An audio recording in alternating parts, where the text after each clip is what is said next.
দর্শক, এই মুহূর্তে কিন্তু আমরা রয়েছি কেন্দ্রীয় শহীদ মিনারের ঠিক প্রবেশদ্বারের যে রাস্তা, ঢাকা বিশ্ববিদ্যালয়ের টিএসসি প্রাঙ্গণ থেকে, সেখান থেকে। এবং এখানে কিন্তু দেখছেন কিছু সংখ্যক মানুষ মহামান্য রাষ্ট্রপতির ফুল দেওয়াকে কেন্দ্র করে কিন্তু তারা কিছু স্লোগান দিচ্ছে। একটু তাদের সাথে আমরা কথা বলার চেষ্টা করব, আসলে তারা কিসের স্লোগান দিচ্ছেন। যদি একটু কথা বলি, আপনারা কিসের স্লোগান দিচ্ছেন? কিসের জন্য স্লোগান দিচ্ছেন?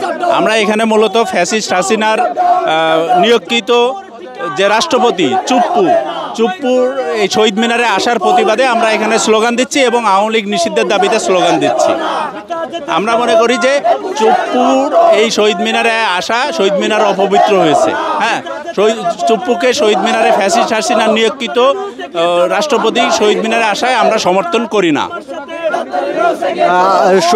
এইমাত্র তো মহামান্য রাষ্ট্রপতি শহীদদের উদ্দেশ্যে দুঃখিত, এইমাত্র তো মহামান্য রাষ্ট্রপতি আন্তর্জাতিক মাতৃভাষা দিবস উপলক্ষে ফুল দিয়েছেন।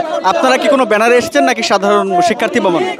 আমরা এখানে সাধারণ ছাত্র জনতার ব্যানারে আসছি, তবে এখানে বিপ্লবী ছাত্র পরিষদ এবং জাতীয় বিপ্লবী পরিষদের নেতাকর্মীরাও আছে এবং সাধারণ ছাত্র জনতাও আছে।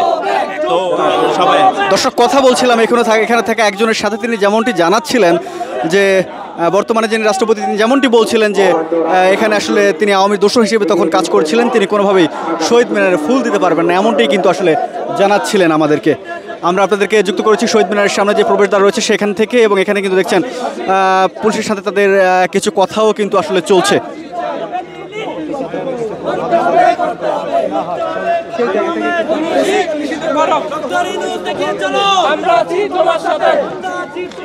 যদি একটু কথা বলি, আসলে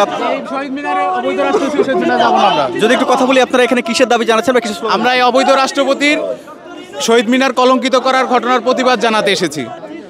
আমরা মনে করি ফ্যাসিস্ট হাসিনার পতনের পর যেখানে একটা ইউনিয়নের মেম্বার পর্যন্ত পদে নেই, সেখানে রাষ্ট্রপতি কীভাবে পদে থাকে? উনি পদতে আছেন, তারপরে এসেছেন শহীদ মিনারকে কলঙ্কিত করতে।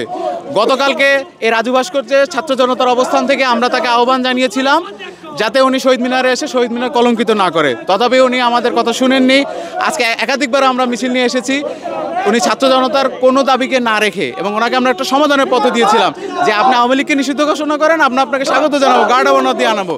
কিন্তু উনি এ ব্যাপারে কোনো পদক্ষেপ না নিয়ে উনি এসেছেন। এখন আমাদের দাবি হচ্ছে এই অবৈধ রাষ্ট্রপতি পদত্যাগ করবে এবং ডক্টর ইউনূসের নেতৃত্বে ডক্টর ইউনূসকে রাষ্ট্রপতি করে নতুন বিপ্লবী সরকার গঠিত হতে হবে। ধন্যবাদ। দর্শক, আপনাদেরকে যুক্ত করেছিলাম শহীদ মিনার এখান থেকে এবং দেখাচ্ছিলাম আমরা। বর্তমানে যদি সময়টা জানিয়ে দিই, বর্তমানে সময় হচ্ছে রাত 12:05। এই মাত্র কিছুক্ষণ আগে মহামান্য রাষ্ট্রপতি তিনি শহীদদের উদ্দেশ্যে আসলে ফুলের শ্রদ্ধা নিবেদন করেছেন।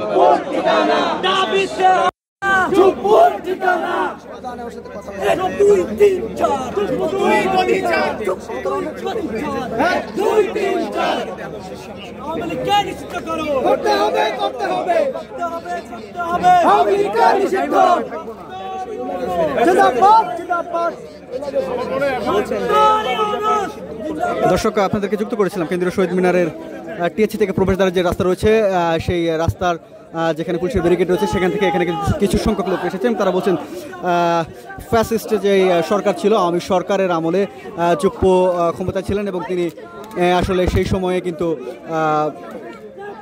অবৈধ ফ্যাসিস্ট সরকারের, দুঃখিত দর্শক, তিনি সেই সময় ফ্যাসিস্ট সরকারের সহকারী ছিলেন এবং সেই হিসেবে তিনি কোনোভাবে শহীদ মিনারকে কলঙ্কিত করতে পারেন, এমনটাই কিন্তু বলছেন এখানে আসা যারা এসেছেন সেই সকল লোকজন।